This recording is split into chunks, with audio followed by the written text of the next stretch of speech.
Hello friend, आज हम CAMS जो computer age and management service limited share का Q1 का एनालिसिस करेंगे, जो 2 अगस्त को ही पोस्ट किया है मार्केट क्लोज के बाद, और देखेंगे इसके कारण इसका इफेक्ट क्या आ गया मंडे को।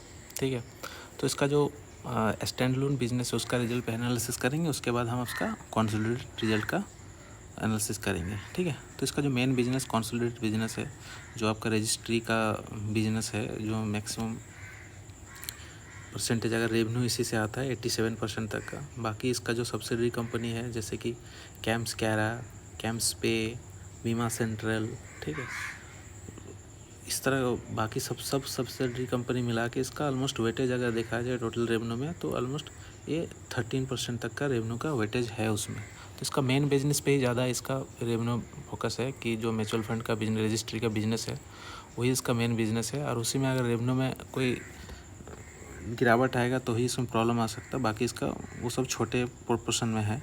ठीक है, तो अगर हम देखेंगे इसका सिंपली मार्च क्वार्टर के साथ जून का क्वार्टर कंपेरिजन में, तो ऑलमोस्ट यहाँ से जो आपका टॉप लाइन का ग्रोथ है ऑलमोस्ट 5% तक का ग्रोथ है यहाँ पर टॉप लाइन में।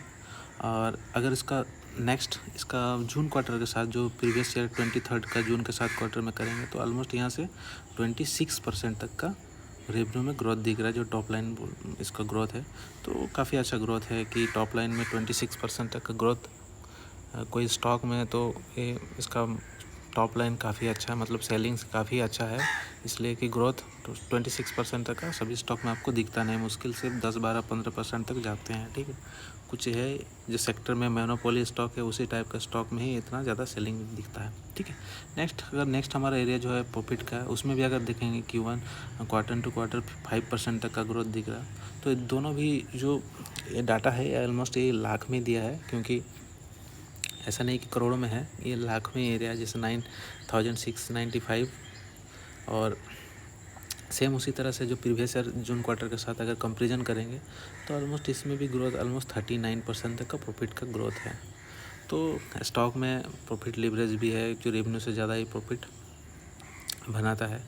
तो मोनोपोली स्टॉक होने का रीज़न भी है कि इसका प्रॉफिट लीवरेज भी है।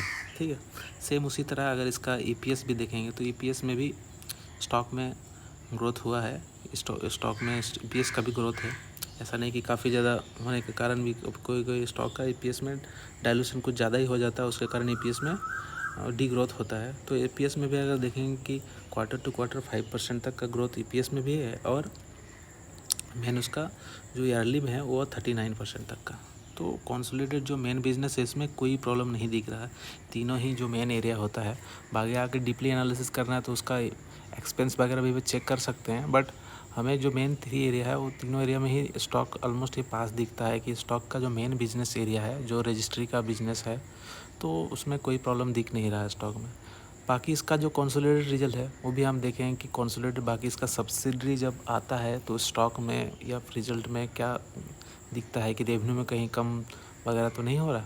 ठीक है, वो भी हम चेक करेंगे और देखेंगे कि इसका कंसोलिडेटेड रिजल्ट जो बाकी सब सब्सिडरी कंपनी मिला के इसका जो रेवेन्यू आ रहा है, ठीक है, तो उसका जो मार्च क्वार्टर के साथ कंपेरिजन में देखेंगे तो इसमें 7% का ग्रोथ दिख रहा है क्वार्टर एंड क्वार्टर। और अगर इसको ईयरली भी देखेंगे, जून के साथ कंपेयर करेंगे, तो जून क्वार्टर के साथ कंपेरिजन करेंगे तो इसमें ऑलमोस्ट आपका जो है बिजनेस 27% तक का ग्रोथ हो रहा। तो इससे पता चल रहा है कि इसका जो सब्सिडरी कंपनी है, जैसे कि सब्सिडरी कंपनी है, उसमें भी ग्रोथ है, तभी जाके मैं जैसे कि स्टैंड लोन में 26 था तो इसमें 27 हुआ। तो इस मेन से कि बाकी बिजनेस भी अच्छा कर रहे हैं, इसी कारण इसका रेवेन्यू वगैरह टॉप लाइन का ग्रोथ इसमें जुड़ रहा है। ठीक है, नहीं तो ये सबसे सप्रेस कर सकता था। ठीक है, नेक्स्ट हमारा जो मेन एरिया है इस कंसोलिडेटेड में भी, वो हमारा प्रॉफिट लॉस का भी है, तो उसमें भी उसका भी ग्रोथ अगर देखेंगे तो ऑलमोस्ट 4% तक का क्वार्टरली ग्रोथ है। और ईयरली अगर देखेंगे उसमें, तो ईयरली ऑलमोस्ट ये 41% का इसमें आपका ईयरली का प्रॉफिट का ग्रोथ है। तो काफ़ी अच्छा बम्पर रिजल्ट पेश किया है कैम्प्स ने। इसका असर आपको कुछ दिन पहले से भी दिख रहा होगा, स्टॉक में ऑलमोस्ट 30-40% तक का रैली हो चुका है। ठीक है, बट अब मंडे को देखेंगे स्टॉक में क्या इसमें धमाका होने वाला है। ठीक है, तो इसका जो एक्चुअली जो भी स्टॉक जिसका रेवेन्यू ऑलमोस्ट 25 से 30% तक का ईयरली ग्रोथ है, टॉप लाइन का जो ग्रोथ है देखा जाए तो काफ़ी अच्छा स्टॉक माना जाएगा। वो भी हो सकता है कि सेक्टर में नंबर 1 स्टॉक ही होगा जितना ग्रोथ इतना ज़्यादा हो सकता है, ठीक है। और बॉटम लाइन में ऑलमोस्ट ये 35 से लेके 41 का ग्रोथ इसका है। तो स्टॉक तो फंडामेंटली कहीं दिख ही नहीं रहा है कोई दिक्कत फंडामेंटली, बाकी इसका टेक्निकली देखना पड़ेगा कि स्टॉक में क्या प्रॉब्लम है, ठीक है।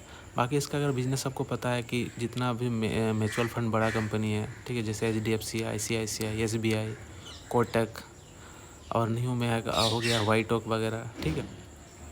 तो ये सब कंपनी का जितना भी आपका रजिस्टर का काम है यही हैंडल करता है। जैसे कि आप म्यूचुअल फंड बाय सेल जो भी करते हैं KMC करता है। तो ये सब कंपनी का ग्रोथ भी काफ़ी अच्छा है। आपको जैसा पता है कि अभी म्यूचुअल फंड का ट्रेंड चल ही रहा कि साल दर ईयर एन ईयर आपका जो अगर देखें कि म्यूचुअल फंड का जो AUM है वो काफ़ी तेज़ी से बढ़ रहा है, क्योंकि अभी काफ़ी ज़्यादा इसका एडवर्टाइजमेंट भी वगैरह भी हो रहा है फाइनेंशियली इंडिपेंडेंट होने के लिए। तो इसके कारण आदमी में अवेयरनेस भी आया है और कंपनी लोग भी अच्छा रिटर्न जनरेट किया लगभग कोरोना के बाद से। इसके कारण आदमी का टेंशन भी गया है कि म्यूचुअल फंड पैसा बनता है, ठीक है। तो फ्यूचर तो काफ़ी अच्छा है स्टॉक में। दूसरा आपका अगर देखा जाए कि दूसरा इसका सेगमेंट है जैसे बीमा सेंट्रल हो गया, ठीक है। गवर्नमेंट एक नया रूल पास किया था जैसे 1 अप्रैल से कि जो भी नया इंश्योरेंस वगैरह होगा, जैसे कि हम म्यूचुअल फंड बाय करने के लिए KYC करते हैं, उसी तरह से आपको बीमा सेंट्रल में भी KYC के थ्रू से ही आप अपना म्यूचुअल फंड खरीदिए और जितना भी आपका होगा बीमा सेंट्रल मतलब जितना भी आप इंश्योरेंस वगैरह खरीदेंगे आपको कंसोलिडेट बीमा सेंट्रल पे ही आपको दिखेगा। तो काफ़ी अच्छा ये भी इनिशिएटिव भी है कि आदमी को बार बार कुछ करना नहीं पड़ेगा, जो भी खरीदना होगा वहीं से आप खरीद सकते हैं। और अगर देखा जाए इस पर तो मार्केट में 40% का इसका शेयर है। बाकी NSDL वगैरह जो भी है इसका, तो इसका मार्केट लीडर भी है, नंबर 1 इस पर यही आता है कैम्स बीमा सेंट्रल का ही। बाकी आपको पता है कि कैम्स का क्या रहा, जो कैम्स का KYC का करता है उसका बिजनेस ग्रोथ अगर देखेंगे तो 100% का है, उसमें 100% तक का बिजनेस ग्रोथ है। और नेक्स्ट उसका जो है वो कैम्स पे है, तो कैम्स का भी ऑलमोस्ट 35% तक का उसका ग्रोथ है उसमें भी। और रिसेंटली कैम्स पे आपका LIC के साथ M-पैनल हुआ है, और M-पैनल में ही है कि LIC का जितना भी ऑनलाइन पेमेंट वगैरह होगा वो कैम्स पे के थ्रू से ही होगा।